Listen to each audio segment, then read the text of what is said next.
요청을 해줘서 고맙습니다. 우리 사회가 심지어 사생활 대사로 마녀 사냥을 용인하고 있다.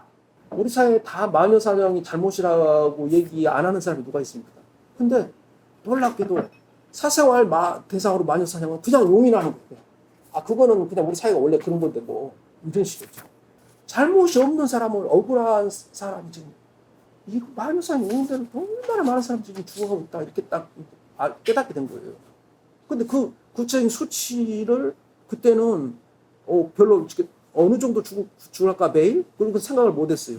근데 지난해 12월에 이호환 의대 교수 연구팀이 그거를 전수조사를 10여 년 기간을 2008년부터 2017년까지 자살자 전수조사를 했어요. 그래가지고 이혼 전력 있는 사람이 경우에 따라서 다른 뭐 경쟁 용의가 하면 그냥 수십 배 이혼 전력 있는 사람. 그 다음에 여성의 경우는 청년 여성의 경우는 8배. 그냥 단순히 이혼 전력만 가지고도 이혼 전력 없는 사람과 이혼 전력 있는 사람과 비교를 한 거죠.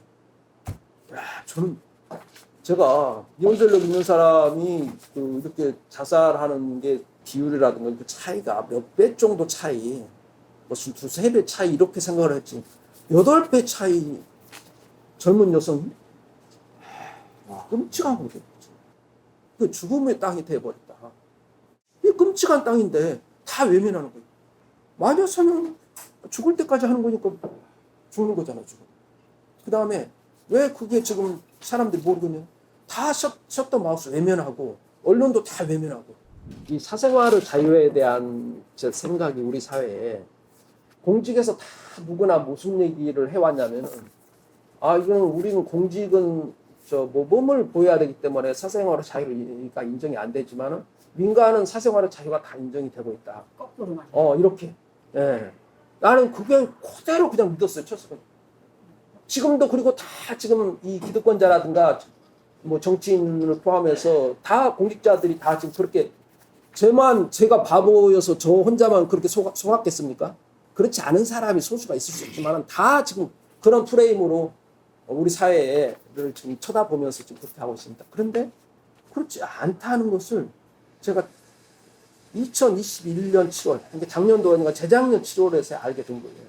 이제는 이 개인주의가 완전히 지금 정착이 된 이 시대에 도대체 무슨 이혼 전력이니 이런 거 가지고 사람을 이렇게 몰아하고 이런 것을 타파하기 위해서는 오히려 공직에서 솔선해서 당연히 사생활, 문제없는 사생활, 법적으로나 도덕적으로 문제없는 사생활을 얘기하는 겁니다, 저는. 그걸 그냥 존중한다고 밝히면은 오히려 솔선수범하면은 우리 사회 전체적으로 이 문제가 해결이 된다. 어느 사회나 현실적이든 종교적이든 영적 리더가 있습니다. 구심점이 있는 거죠. 근데 그 구심점이 없어진 게 놀랍게도 우리 사회에 그냥 엄청난 지금 이 마녀 사냥을 포함해서 이런 사생활 뭐라고 사람이 막 급격하게 자살률이 증가하고 한 그 시기에 딱 일치해요. 2003년에 노무현 정부가 이제 출범한 그 시기에 정확한 것이죠. 이미 대통령 권위가 그냥 완전히 그냥 땅에 떨어진 거예요. 그때부터. 그러니까 우리나라는 현실적인 구심점도 없죠. 종교적인 영적인 구심점도 없죠. 이웃 일부모 하더라도 어쨌거나 천황이 구심점 역할을 하잖아요. 빨리 이게 우리 지금 끔찍한 사회가 됐고 이 영적 안흥 상태를 빨리 해소하는 게 이 문제, 이게 이 모든 문제의 근원이다. 우리 기독교는 지금 뭐라고 얘기하면 성국 기독교가 변질이 됐다고 얘기를 해요, 지금. 네. 그런데 성국 기독교는 그럼 어떤 상황인가를 지금 드디어 이제 제가 하나 비교해서 지금 알아보게 된 거예요. 보니까 종래 이제 개인주의가 정착되기 전에 서구 기독교는 우리 기독교가 똑같아요. 자, 하느님이 교회나 성당 안에 하느님이 있는 거죠. 그런데 제가 팝송이나 이런 걸 통해서 제가 분석해 봤더니 이미 서구 기독교는 그런 기독교가 아닌 거죠. 그냥 교회나 성당 안에 갇혀 있는 하느님이 아니고 사생활이 지금 자유가 인정이 되면서 그냥 개인 사생활을 포함해서 일상생활에서 살아 숨쉬는 존재가 됐어요. 지금 서구 기독교의 하느님은. 근데 우리는 이렇게 사생활의 자유가 인정이 안 되면서 여전히 옛날처럼 교회나 성당 안에 지금 갇혀 있는 거죠.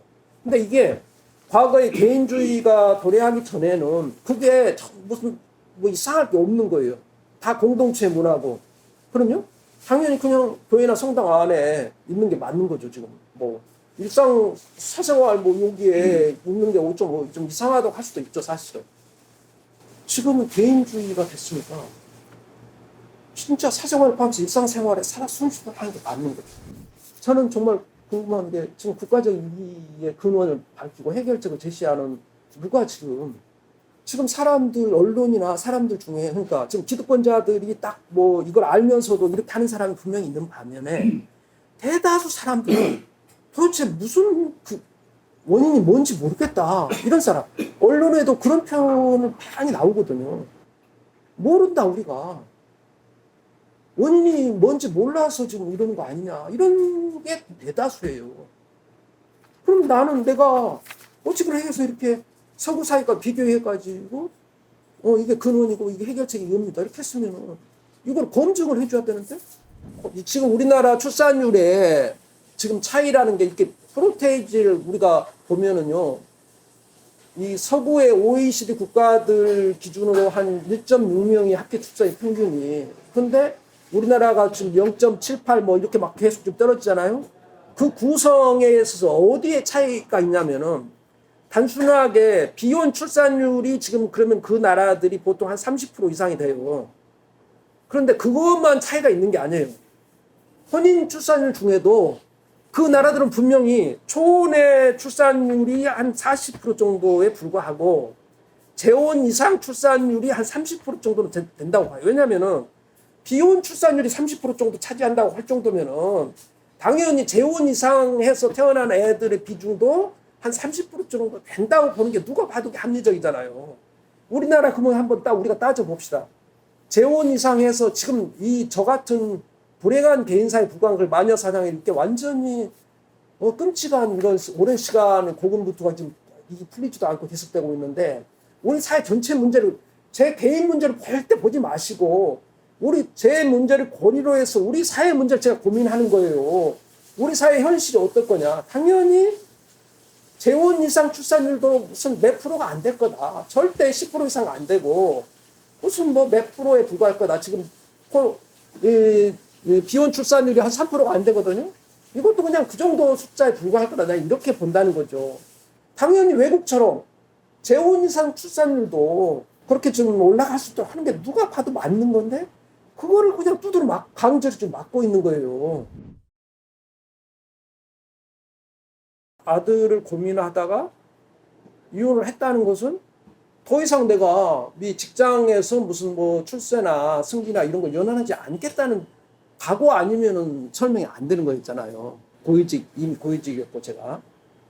근데 어쨌거나 저는 그런 걸 연연하지 않는데도 승진이 되는 상황 되어버렸는데 승진을 이제 내부에서 그렇게 승진을 시키니까 기관에서 저를 그전부터 오랫동안 모략해오던 사람들이 아예 그냥 집단적으로 이제 반발하게 된 거죠. 작당을 해서. 이거를 직장 내외에 늘 유포를 시켜서 저를 사회적으로 생매장을 시켜놓은 거죠. 제가 퇴직하고 정상적으로 생활을 할 수 없는 상황까지 만들어 놓은 거예요. 저는 어차피 애 양육이 중요한 시대에 늦둥이 아들이 태어나서 왜냐하면 초저출산으로 이미 들어간 직후에 우리 아들이 좀 태어났거든요. 우리 사회에. 그러니까 내가 그런 판단을 하고 애를 키우는 그런 인생을 산 이유가 그거거든요. 국가적인 과제를 고민하면서 내가 오히려 솔선수범해서 그런 인생을 살았고 심지어 직장에서도 제가 인라인 스케이트 동호회도 만들어서 직원들하고 같이 그런 애를 부모가 자기 무슨 뭐 여직원뿐만 아니라 남자 직원들이 애를 이렇게 같이 양육하고 뭐 이렇게 하는데 굉장히 중요하다는 분위기를 공직사에서 조성하는데 오히려 솔선수범하는 그런 인생을 지금 제가 살아온 거잖아요. 그런 사람을 좀 생매장시키는 게 용인되는 공직사회라면 이 지금 이 인구 급감 문제 이거는 절대 지금 해결이 안 된다. 저는 오히려 제가 좀 나서겠다는 것은 인구 문제 해결 방안 중에 중요한 부분이 그거라는 거죠. 판매되고 이런 걸 생각하기 전까지는 이 책이 저는 아무튼 이게 좀 정상적으로 이 사회에서 나와서 판매된다는 거에 대한 확신이 없이 일단 원고를 제가 정리를 한 거잖아요. 그냥 페이스북도 계속 썼고. 그러니까 이 책에 대한 평가는 제가 이 책을 쓰겠다고 작정하고 정식으로 이렇게 책을 뭐 세계 있게 쓴 게 아니라는 것을 전제로 좀 이해를 해주시는 게 우선 좋고요. 그러니까 어떻게 보면 이거는 그냥 이렇게 비교가 좀 맞는지 모르겠는데 옥중서신 비슷한 거예요. 그냥 어디에 그냥 어떻게 갇혀서 그냥 힘든 시간을 견뎌내면서 자기 토로를 좀 했다. 근데 뒤에 가니까 진짜 뜻밖의 어떤 내용들을 깨닫고 또 이렇게 아무튼 그런 분석을 해서 진짜 중요한 내용이 여기 좀 있다. 책 내용이 사실 어떻게 돼 있냐면은 제 사건을 해결하고 그걸 가지고 2단계로 국가의 직무유기 책임을 물어서 우리 사회의 대전환, 사생활의 자유를 실현하는 공직이든 민간이든 전체적으로 그래야 이 문제가 해결이 된다. 우리 사회 전체적으로 이런 판단으로 지금 사실 계속 회복을 좀 쓴 거잖아요. 지난해 8월 이후부터 아까 나는 이거를 바닥을 봤다고 생각했는데 그 바닥 밑에 지하실 또 1층, 2층 계속 끔찍하다. 그리고 이태원 참사도 발생했다. 이거니까 내가 이걸 여기에 올인해야 되겠구나. 그때부터 좀 이제 이전과는 좀 생각이 좀 바뀐 부분이 분명히 있는 거죠. 그러나 이제 이 책이 나올 것이라는 것을 확신을 못 했기 때문에 여전히 이제 그거에 대해서 좀 명확하게 제 어떤 방향을 결정하지 못한 상태로 좀 보내다가 책이 나온 다음에 드디어 이제 제가 그러면은 2단계 투쟁 그거는 지금 나라가 망해가고 있는데 그건 안 된다. 그러니까 그냥 바로 내가 나서서 제가 뭐 아무튼 솔직하게 지금 현재 그 방향은 제가 이게 책에 있는 것처럼 구국의 투쟁에 지금 나서고 있다. 제가 이제 그런 입장이거든요. 아까 기득권 카르텔이 이 모든 문제를 다 외면하고 있는 이 상황을 그냥 방치해서는 안 되고 저라도 나서서 새로운 정치 세력을 이렇게 규합해서 한번 아무튼 이런 이슈화를 하고 아무튼 사회 대전환을 좀 추진하고 이제 그런 데 내가 기여를 하겠다 이렇게 생각합니다.